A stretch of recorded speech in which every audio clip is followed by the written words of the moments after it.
Hi everyone, welcome to பாண்டாஸ் diaries. நம்ம தேங்காய் சட்னி ஆட்டுக்கல்லில் அரைச்சி சாப்பிட போகிறோம். ஸோ அதுக்கு தேவையான பொருள் எல்லாமே வந்துட்டு ஆட்டுக்கல்லில் போட்டாச்சு. தேங்காய் வந்துட்டு துருவியை கொடுத்துட்டாங்க எங்கள் அம்மா. ஏன்னா நீங்கள் இப்போ தான் கற்றுக்குட்டி, அதனால் கண்டிப்பாக முழு தேங்காயை போட்டு அரைக்க மாட்டீங்க, ஸோ நான் துருவி கொடுத்துறேன்னு சொல்லிட்டு துருவி கொடுத்தாச்சு.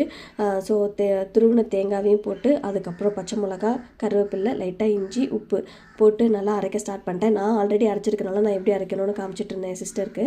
அப்புறம் அவங்க வந்து 2K கிட்ஸில் அரைச்சதே கிடையாது. ஸோ அதை பார்த்து அதுக்கப்புறம் அரைக்க ஆரம்பித்தாங்க.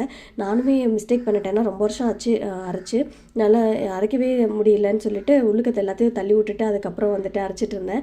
என்ன ஒரு மிஸ்டேக் பண்ணியிருந்தேன்னா, தண்ணி தெளிக்காமையே ஒரு 10 நிமிஷமாக அரைச்சிட்டு இருந்தோம். அதுதான் அப்புறம் தண்ணி தெளித்து அப்புறம் கொஞ்சமாக அறிவு வந்ததுக்கப்புறம் தான் தண்ணி தெளித்து அரைக்க ஆரம்பித்தோம். நல்லா ஸ்மூத்தாக வந்துச்சு. ஆனால் அரைக்கும் போதே இங்கே நல்ல ஸ்மெல்லு, சூப்பரான ஸ்மெல். அந்த பச்சை மிளகா, கருவேப்பிலை, தேங்காயோட ஸ்மெல் வந்து அவ்வளோ சூப்பராக இருக்கதா. ஆட்டுக்கல்ல அரைச்சி சாப்பிட்றவங்களுக்கு வந்து மிக்சியில் அரைச்சி சாப்பிட்றது கண்டிப்பாக செட் ஆகாதுங்கிறது உண்மை தான். இப்போ டெய்லி நம்ம இதுலேயே அரைச்சி சாப்பிட்டுக்கலாம், நல்ல பாடிக்கு எக்ஸசைஸ் கொடுத்த மாதிரி இருக்கும்னு பிளான் பண்ணியிருந்தோம். நீங்களும் இந்த மாதிரி அரைச்சி சாப்பிட்ருக்கீங்களான்றதை கமெண்ட்டில் சொல்லுங்கள். நம்ம சேனலை சப்ஸ்கிரைப் பண்ணிக்கோங்க. Bye all.